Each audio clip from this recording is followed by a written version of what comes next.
Uzbudljiva vizija osnivanja Međunarodnog instituta u našem regionu u kome bi se najsavremenijom metodom, hadronskom terapijom, liječili pacijenti oboljeli od kancera i obavljala napredna biomedicinska istraživanja, dovela je sredinom septembra u Crnu Goru predstavnike evropske i svjetske naučne elite. Istaknuti istraživači i kreatori naučne politike okupili su se u Budvi na konferenciji kojom je počela druga faza projekta SEIST, kako je skraćeno nazvan Međunarodni institut za održive tehnologije u jugoistočnoj Europi. Projekat osnivanja Centra za hadronsku terapiju kancera, zasnovanu na visoko razvijenim tehnologijama proisteklim iz CERN-a, pokrenut je krajem 2016. na inicijativu naše ministarke nauke Sanje Damjanović. U svijetu postoji svega 12 takvih centara, u Japanu ih ima 6, u Europi 4. Pored znanja fizičara, inženjera, IT stručnjaka, radiologa, onkologa, u ovaj centar bio bi ugrađen i ljekoviti koncept nauke za mir, na kome je davne 1954. godine utemeljen i sam CERN, povezavši zemlje koje su bile u sukobu u Drugom svjetskom ratu. Na ideju da se zemlje našeg regiona okupe oko ovog projekta došao je Hervig Šoper, nekadašnji generalni direktor CERN-a. Ovaj 95-godišnji naučnik u svojoj bogatoj istraživačkoj karijeri uspješno se bavio optikom, nuklearnom fizikom, fizikom čestica i tehnologijom akceleratora, a dubok trag je ostavio i u naučnoj diplomatiji, potvrđujući konkretnim projektima da nauka često gradi mostove tamo gdje ih politika ruši.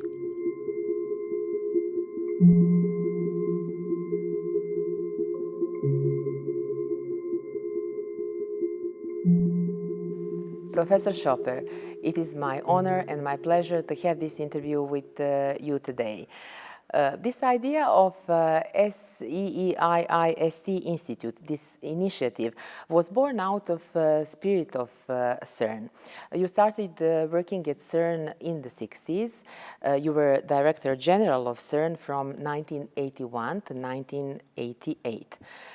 The concept of science diplomacy, this science for peace concept, was built into a foundation of CERN. What is this concept about? You see, after the last World War, there were two initiatives in Europe. One initiative started from the scientists, from physicists, who realized in order to be competitive, in particular with the United States at that time, it was necessary to put the European resources together. So they proposed to create a European institute. But it was a completely different initiative which came from politicians, from politicians with visions who said, look, we had this terrible war, but we have to find ways how to bring the countries together again to work peacefully together. And they were discussing how to do that. And then they said, okay, it seems that scientists are relatively reasonable people, maybe not so emotional as most other people. Why not use science as a tool for this?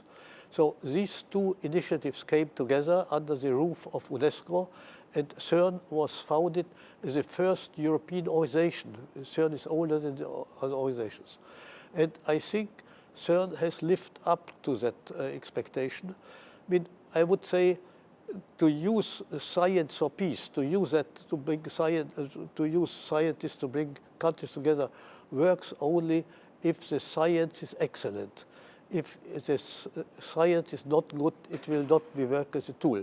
So I think CERN managed to be, is now the leading country in our field in the world. And I think it also helped a lot, and I could give you many examples, to bring Europe together. And in the meantime, CERN has become practically a world laboratory. Is now this spirit is also spreading about the world. And CERN has been for a long time the only international organization which had in its constitution both the task to promote science and technology, but at the same time bring people together. Yes, yes. It seems that science can really bring people together. Could you share some more of these examples with us? Well, I think, of course, science cannot help to solve some of the political problems of the day. But in politics, I think it's maybe even more important than even daily life to build up confidence. So one has to be patient to see the benefits of science diplomacy and science for peace. But one of the essential points is building up confidence. So one example is, for instance, that CERN was during the period of the hottest phase of the Cold War. CERN was the first Western organization which signed a contract with the Soviet Union of collaboration. This contract in turn became a model for a similar contract between the Soviet Union and the United States, and that in turn became a model for a contract which was signed at the top of the countries between the President of the United States and Soviet Union.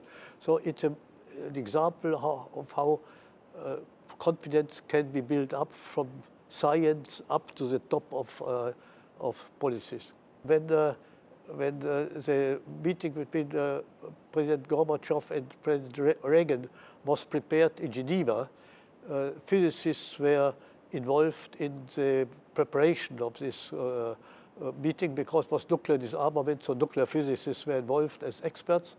And one day, the leader of the technical leader of the technical part of the US group called me, and I knew him as a physicist colleague, said, look, in these official meetings, we only talk very formally and we cannot really talk really about the real problems.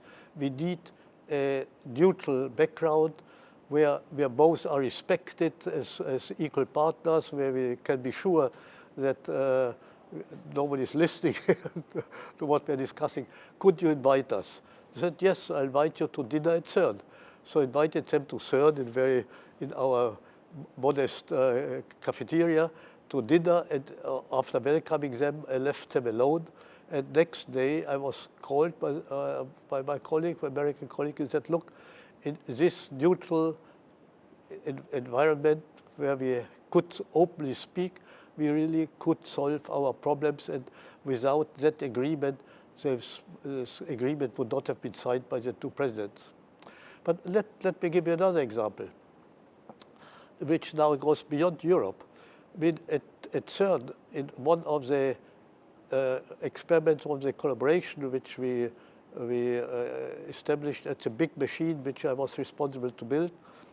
It was the first time that physicists from the Public Republic of China and from Taiwan were allowed to work in the same group together, and this could only be done by having the agreement of the highest authorities. In fact, I learned it was Deng Xiaoping himself who had to give the approval for this. So there are many examples like that, how CERN worked to bring people together.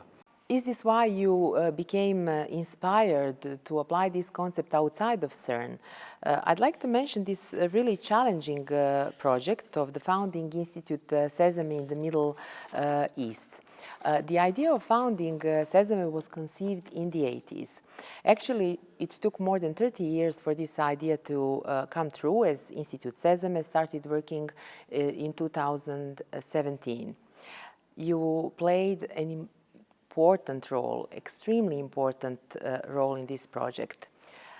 When you look back, what was decisive for Institute Sesame to be established successfully? You see, I learned at CERN how important it is to work together with people neglecting without discrimination, neglecting their race, their background, their mentality, their creed, their gender. It only matters what can they contribute to a common project. We learn to respect each other. We learn to understand the problems the other have. And I think these are values which can be transmitted to politics. And when I had retired as Director General of CERN, I was asked whether I could take care of a project which had been proposed for the MENA region with the same idea to establish an international organization there with the first task to bring together Israelis, Palestinians. That was the original idea. And I was asked, people told me, look, you have nothing to do now, why don't you take care of that? And I thought, well, to create such a project in this politically so difficult region now, one should follow how CERN was created. So I wrote a letter to the Director General of UNESCO, was Frederick Mayer at that time, and he immediately responded positively. He invited all the governments in the Mediterranean region and in the MENA region to a meeting in Paris at UNESCO, which was in the year 2000, where it was discussed whether one should create such a laboratory, and the answer was yes, one should do it. So, of course, long discussions followed. First, to get it approved by UNESCO was not easy because there are almost 200 countries in UNESCO, and UNESCO Council is meeting only every 2 years.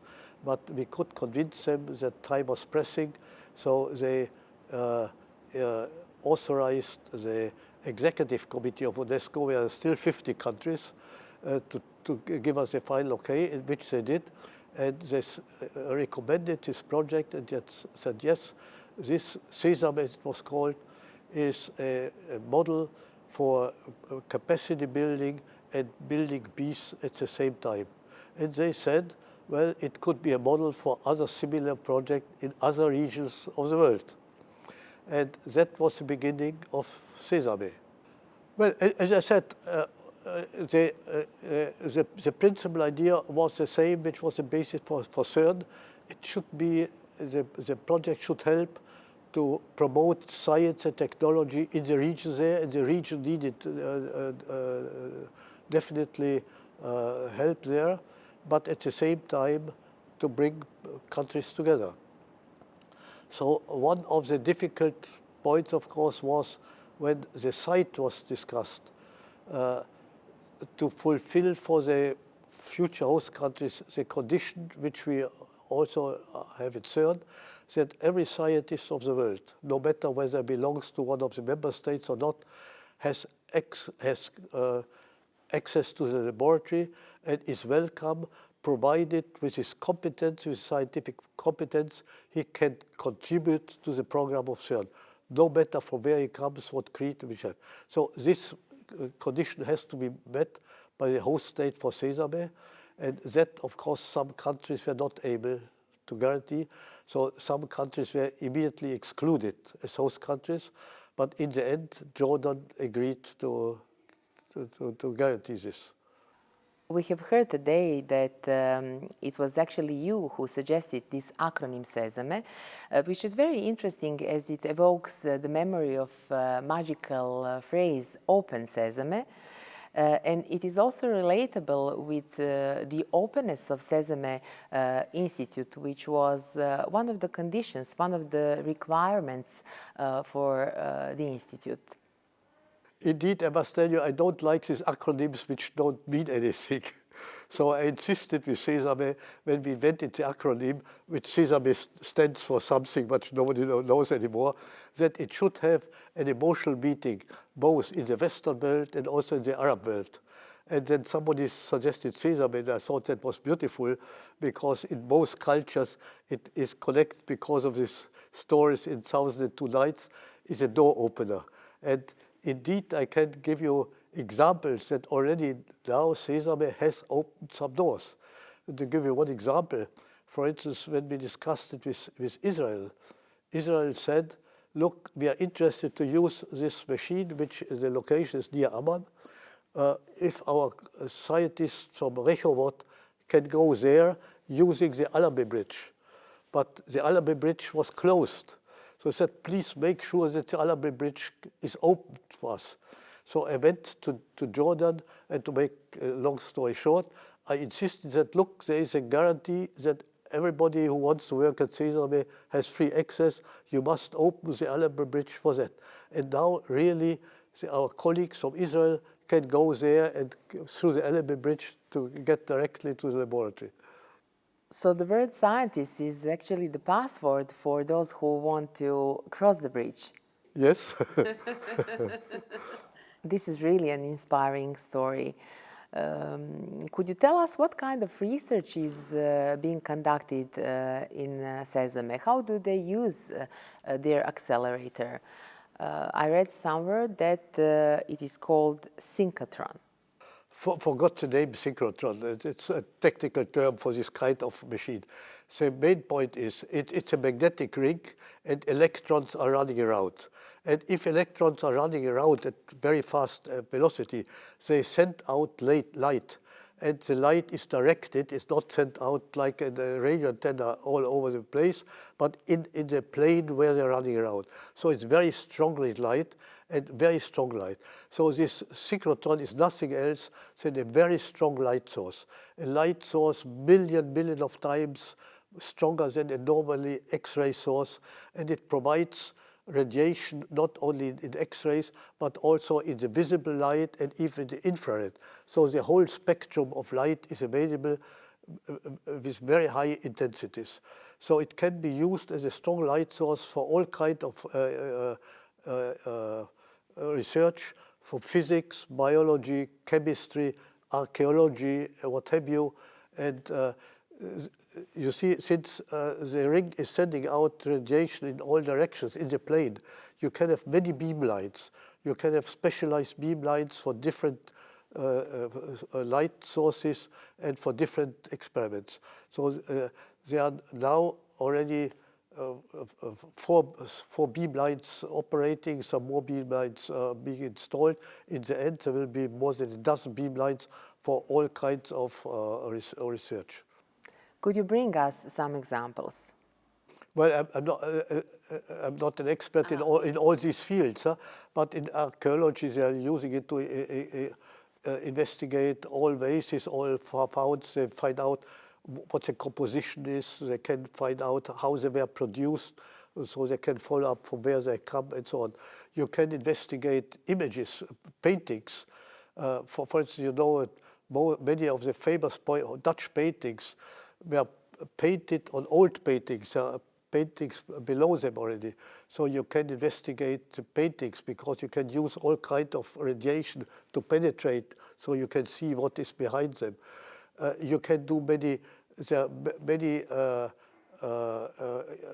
some experiments are going on to investigate environmental poisoning, for instance, in the Jordan Delta and so on, if you have poisonous parts there. So there are an enormous amount of possibilities. Apart from these amazing scientific possibilities opened up for the whole region, what have been, in your view, the most valuable benefits achieved through this project so far? You mean scientifically or politically wise? Both. Both. Well, look, it took somewhat more than 10 years for the machine to become operational. That was partly due to financial problems and so on. Because to give you some example of difficulties, one of the fantastic things is that I think it's the only organization I know where government representatives from Israel and Iran sit at the same table and discuss peacefully what should be done. I can tell it goes so far when it came to vote for a vice president of the council, that at a certain moment the Iranians voted for the Israeli, and a year later the Israelis voted for the Iranian. And the same is true for the Turks and Cyprus. It's the only organization where all this happens. So I think from the political point of view, it's fantastic. But there are problems. For instance, in fact, they have financial problems because some of the, for instance, Iran, which is one of the larger member states and making a larger contribution, cannot pay its contributions because of the sanctions. No Western bank is allowed to accept Iranian money. You see, and of course there are also some other countries, for instance, Egypt could not pay, or even Cyprus for one pay could not pay because of the financial crisis we had in 2008 and 2009. So there were some delays because of financial things. I think there were never delays because of political things. It was always normal financial and other bureaucratic things. So because of that, the machine came only in operation about a year ago. The machine is working properly, has achieved all the design values, no technical problems, machine beautifully. But as I said, there are so far only 3 beam lines. There could be more already, but there's simply not enough money for the staff to use all these beam lines. So it's too early to say there are big discoveries. There are a number of smaller discoveries already made. A number of publications have been made, but it's too early to give a final evaluation about the scientific outcome of the machine. Let's say that your contribution to Sesame project didn't go unnoticed.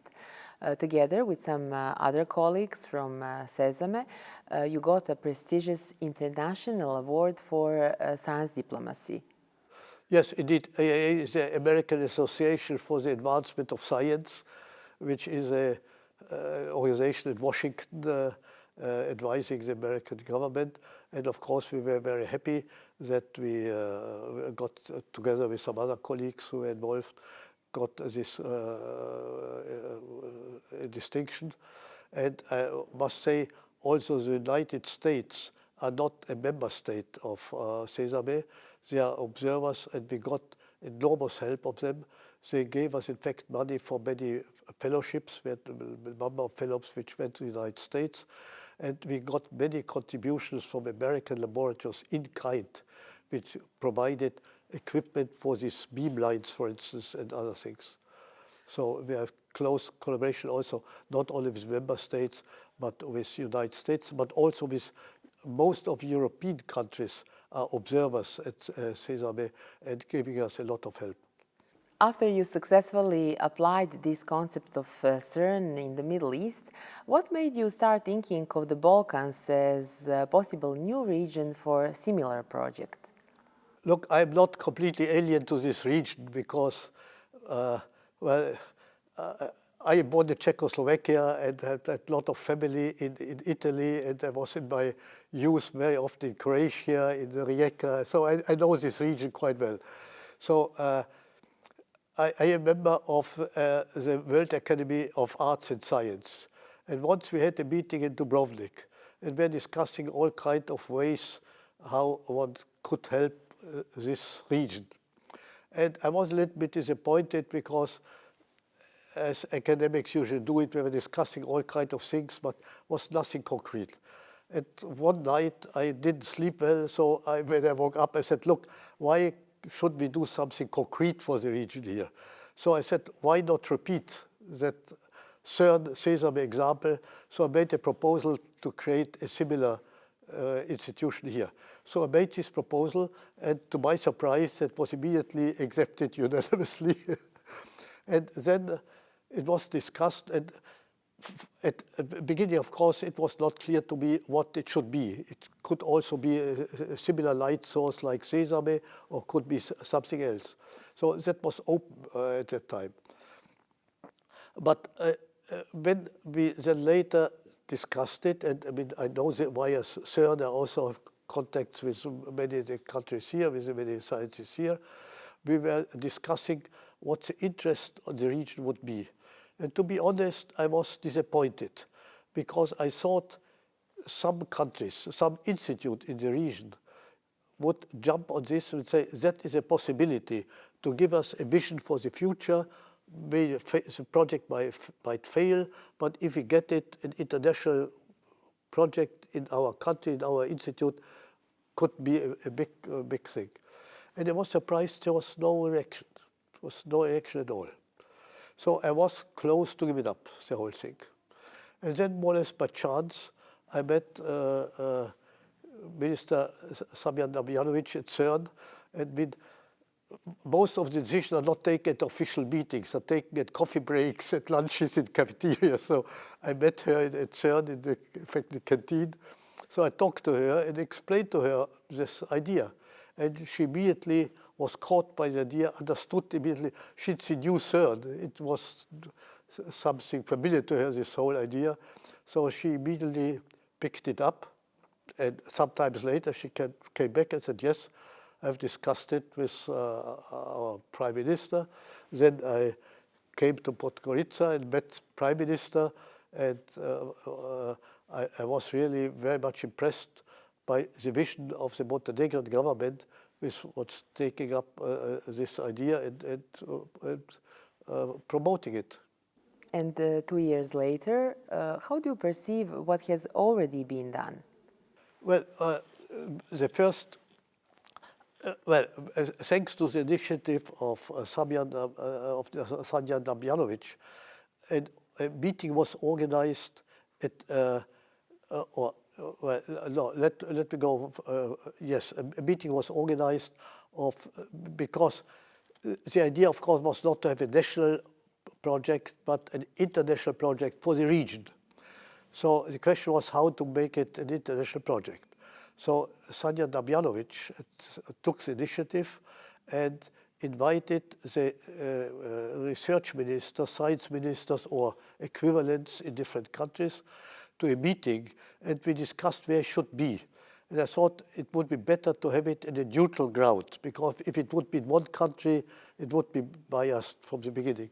So the suggestion was, why not to have it at CERN, which is neutral ground. So we had this meeting of the research ministers there in CERN, and I must say I really was very gratified by that meeting, because I can tell you we had big worries. We said if there come the representatives of governments, not scientists, but of the governments of countries where sometimes the relations are not so easy, and we invite them now to come there to discuss that, the outcome was not so clear. But I was really relaxed when these people came to CERN. Most of them didn't know each other, so it was the first time they met. And somehow the CERN environment influenced them, at least while they were there, to forget their national pride, their national problems, and they really we could focus the discussion on this common project, discuss this common project. And I explained to them what the idea was, and unanimously it was agreed then, yes, to go on with this project. And it was decided to set up a steering committee, and Sanja Damjanović was elected as president of the steering committee, where, according to the CERN practice, each country has one vote, independent of size and contribution. Each country has one vote. And I was invited to join the steering committee also as an honorary member, so I'm the black sheep among all the government representatives. Today we are here in Budva. The second phase, design phase of this project has just started.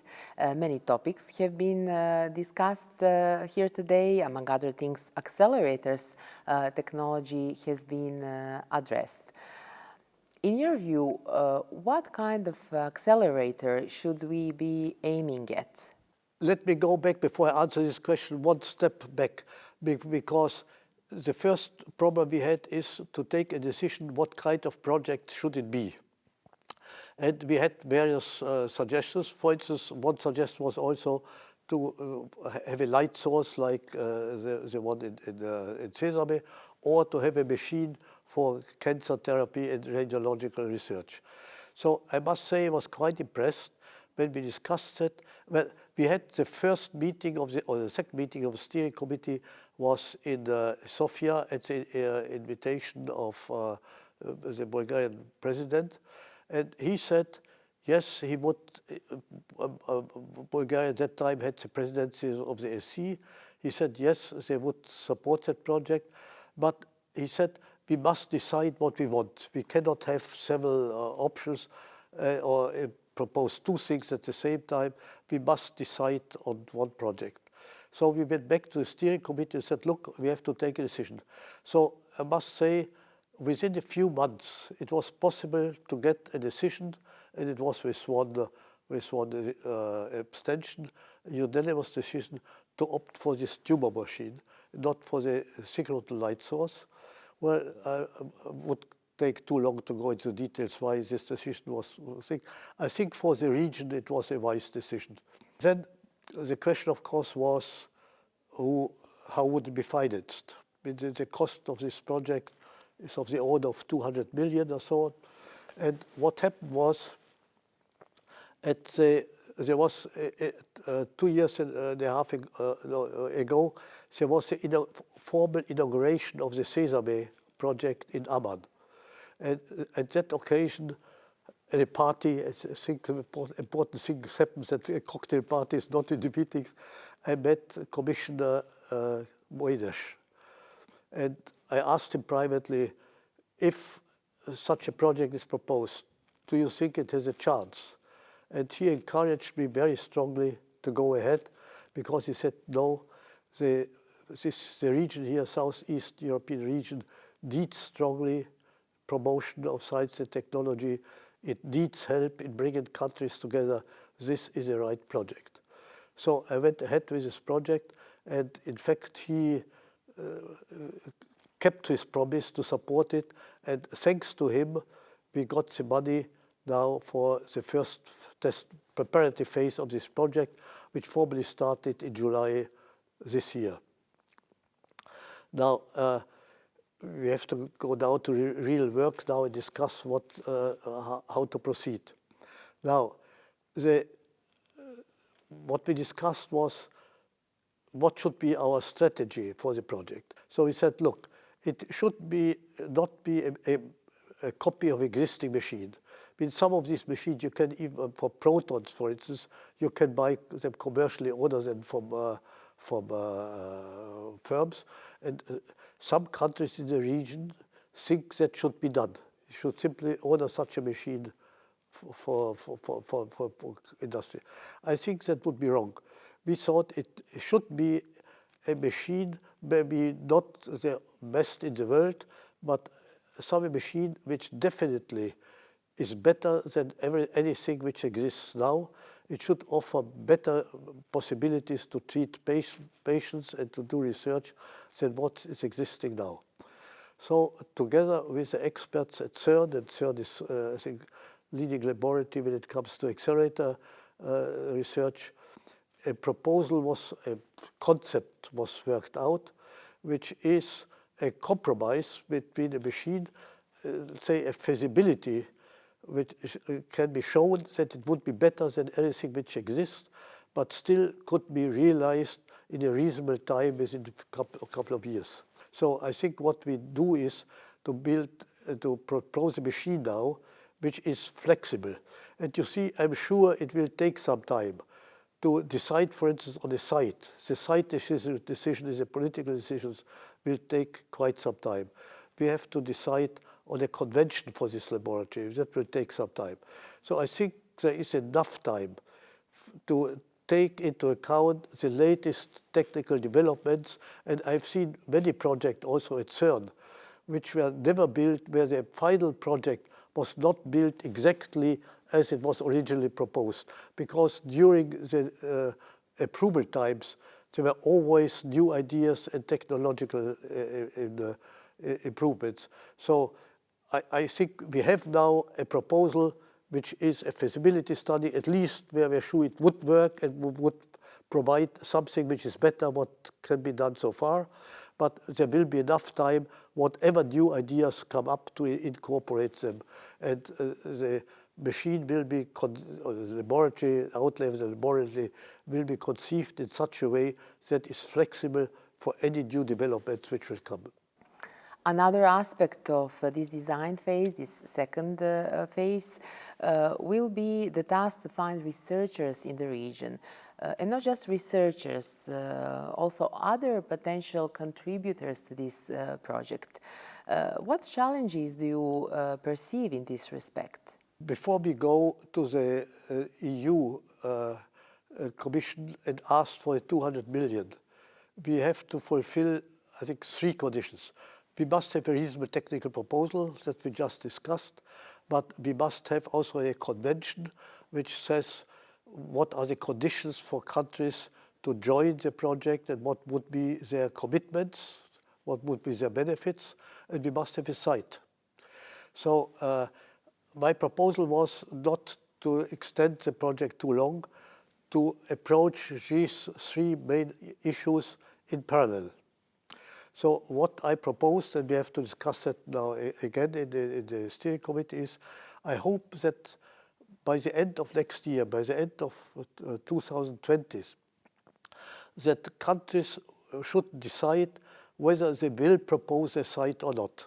I mean, I realize that countries internally need some time to find out, are we interested, will we get enough benefits from the project or not. So I hope that in a year and a half at latest, we'll know which countries are interested, are prepared to propose a site. I think the support from the European Union and from Europe in general will be good. I mean, 200 million are not, as Minister said today also, it's not an enormous sum for total EU budget. I think whether the project will fly or not will depend largely on the interest of the member state, of the countries here, and whether the countries are prepared to work together or not. I was very, very glad that Montenegro took the lead in this issue. I was very impressed by the attitude of your Prime Minister and of course, of your Sanja Damjanovic or your research minister, that they really have the visions to say, yes, that is a project for the region, and they do not only have in mind now the only benefits of Montenegro. Certainly Montenegro will also benefit, but they see it as a real regional project. Professor Šoper, at this conference today, I've noticed that you have had an intense working day. You haven't missed a single presentation, and during breaks, many participants were queuing in order to get opportunity to speak with you for at least 5 minutes. And you talked to each one of them. It seemed to me that you have, so to say, a ceaseless energy. Let's say that you are 95. Where do you draw this energy from? Well, first of all, I'm lucky, thanks to my parents. Apparently my genes are such that my health is still allowing me still to do that.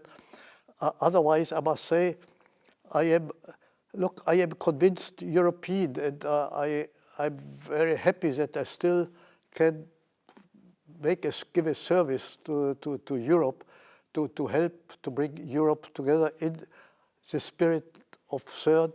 And if I can be useful in this respect as giving some advice, I mean, I cannot have any executive function anymore. Certainly the young generation has to do it. And certainly this is a project for the young generation. And I hope that I'm happy in a way to be able also to do something for the young generation and help to contribute that they have in Europe a bright future. You have had a remarkable professional career. You've achieved great success in science and beyond science. I'm really curious to know what you personally appreciate the most, what you value the most when you look back. What is the most meaningful for you? Look, in a way, I'm very happy that I had the chance to see the progress of science through the last almost 100 years now. It was fantastic, because I think science is one of the most supreme expression of the human spirit. And